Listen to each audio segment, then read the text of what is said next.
que vous allez bien. Je vous retrouve pour une vidéo aujourd'hui un petit peu ludique puisqu'il s'agit de ma participation au Toll Challenge qui a été donc initié sur la chaîne YouTube L'œil dans le noir.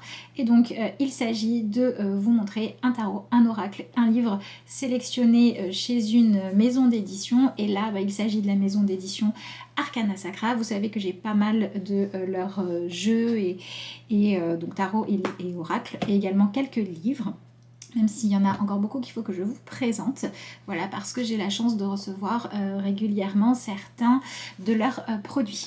Donc je me suis dit que ça pouvait être sympa de participer, et en plus j'ai été identifiée sur Instagram pour en fait parce qu'on m'a demandé de participer tout simplement. J'arrive pas à retrouver le nom de la personne, donc je suis désolée, mais en tout cas merci d'avoir pensé à moi, ça me fait plaisir. Alors on va commencer sans tarder. Donc on va commencer par le tarot, histoire de le faire dans l'ordre. Et donc celui que j'ai sélectionné parmi ceux que j'ai, c'est celui-ci, c'est donc le Lumina Tarot, donc de Lorraine Aletta, donc dans la version française. Si jamais ça vous intéresse, il y a la review qui est sur la chaîne, donc je vous mettrai le lien soit dans le petit i, soit dans la barre de description. Pourquoi est-ce que j'ai choisi ce tarot là? Et bien tout simplement parce que dans tout ce que j'ai reçu, ça a été la découverte la plus surprenante pour moi, parce que très honnêtement c'est un tarot que de moi-même je n'aurais pas forcément acheté, et en réalité j'ai vraiment aimé son côté symbolique. Voilà, donc je vous en parle dans la review si jamais ça vous intéresse, mais c'est un tarot qui est entre le tarot illustré et le tarot symbolique à mon sens, et en fait ça lui donne une vraie richesse parce que il permet une grande liberté d'interprétation. Et comme en ce moment j'étudie de plus en plus aussi le tarot de Marseille pour vraiment revenir aux bases, parce que finalement je me rends compte que eh bien c'est bien ceux-là qui nous rendent les plus libres. Je trouve que celui-ci, quand on cherche un tarot qui est à mi-chemin entre les tarots illustrés de scènes de vie et la symbolique vraiment respectée, un peu plus pure, bah, il est vraiment génial, et ça a été pour moi une super découverte. Et donc quand on a envie d'un tremplin ou d'un tarot qui nous permet de passer d'une tradition à l'autre, je le trouve super. Bon, évidemment la qualité du jeu est toujours au rendez-vous chez Arcana Sacra.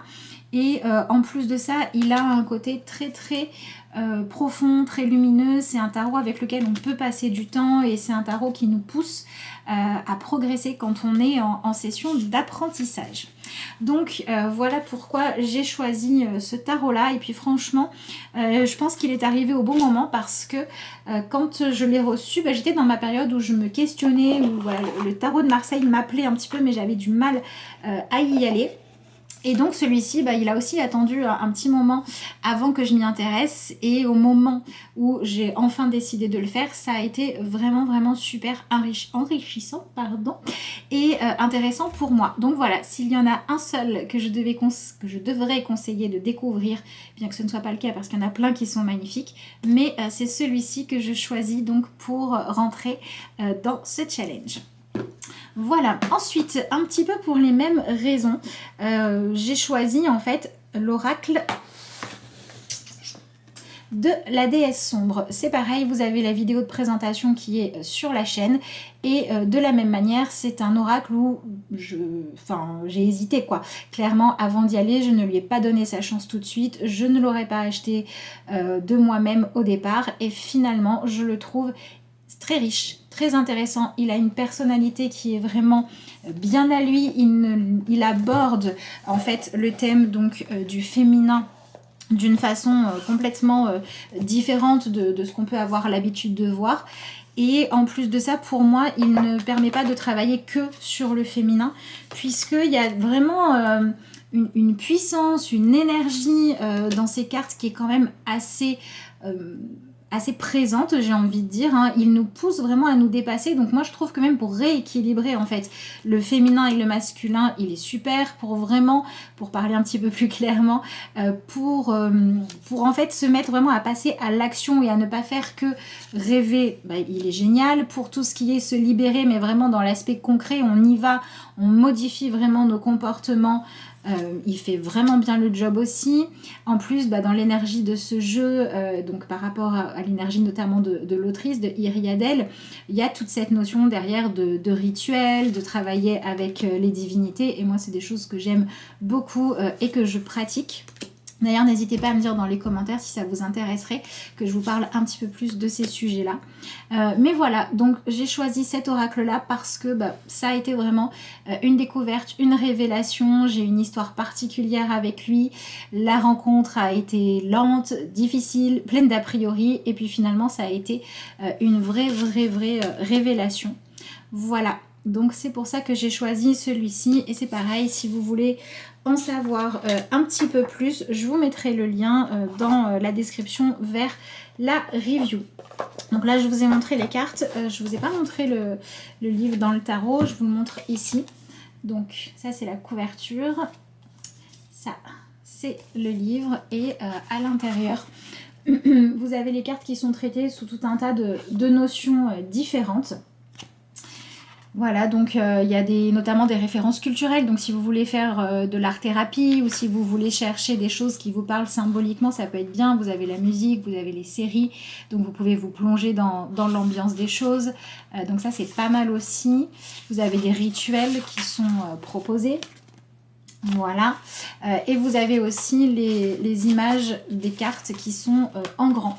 Donc pour les étudier, c'est pas mal. Et franchement, c'est des images qui ne sont pas très répandues. Et du coup, ça nous amène dans des chemins qu'on n'a pas forcément encore l'habitude d'explorer. Et c'est hyper enrichissant. Voilà. Alors je sais que cet oracle-là ne laisse personne indifférent. Hein. C'est soit on l'aime, soit on le déteste.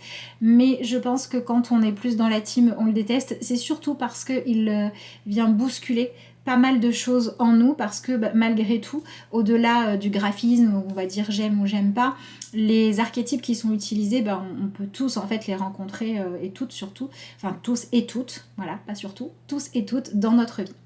Voilà, donc je pense que c'est un agitateur de curiosité cet oracle-là et en même temps un vrai guide pour dire allez c'est bon, on bouge, on y va. On va un petit peu plus concrètement agir dans un sens constructif. Voilà, donc c'est sûr qu'il faut l'utiliser quand on a envie d'aller de l'avant. Mais vraiment belle découverte. Alors là où ça a été une grande évidence, c'est pour la troisième catégorie puisqu'il va s'agir du livre. C'est pour la petite anecdote.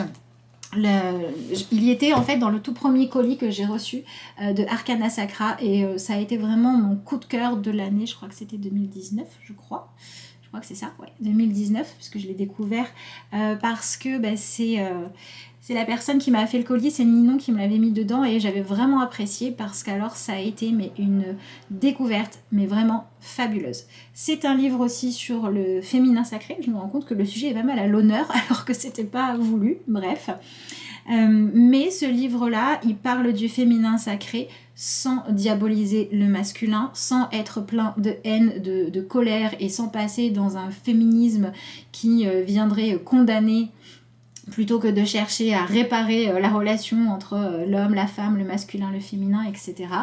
Et alors, au niveau des illustrations, c'est juste des pures merveilles. D'ailleurs, je pense que ça pourrait être bien d'avoir un oracle avec les illustrations qu'il y a à l'intérieur. Mais regardez-moi ça, c'est juste splendide. Et donc en plus c'est un petit livre qui va aborder tout un tas de notions en fait en vous racontant un petit peu des histoires de façon poétique ou un petit peu métaphorique, on peut plonger dedans. Ouais, mais c'est assez court, donc c'est pas un livre qu'on est obligé de lire et d'y réfléchir tout d'un coup. En fait, on peut très bien l'utiliser en bibliomancie, hop, comme ça, vous regardez sur quelle page vous tombez, vous lisez le petit texte et vous pouvez travailler sur cette notion-là, donc on peut l'utiliser de cette manière-là. Et vous avez aussi à l'intérieur qui sont proposés ce qui s'appelle pour aller plus loin, donc c'est des petits exercices, des petits rituels.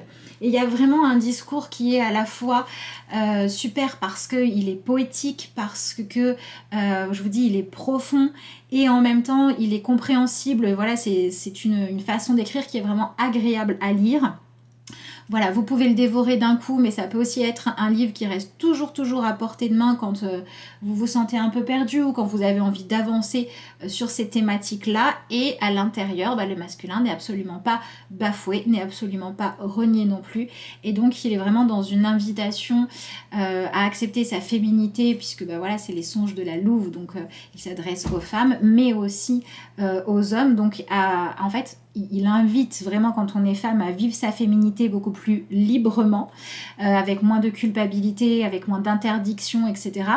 Et si un homme lit ce livre-là, mais ça va pouvoir permettre de comprendre aussi tellement de choses et d'améliorer les relations. Franchement, je pense que tous les couples devraient lire ce livre-là ensemble. Bon, on n'y est pas, hein, mais ça serait pas mal, voilà. Donc voilà, ce livre-là a été un vrai coup de cœur et je pense que franchement, il est à remettre entre toutes les mains. Il est vraiment superbe. Voilà.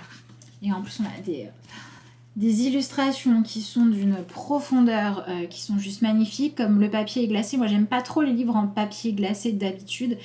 J'aime bien les livres qui font un peu plus livre de travail, mais celui-ci, comme c'est pour mettre en avant les illustrations, voilà, c'est génial. Et puis on a quand même des choses, voilà, ça rigole pas, hein.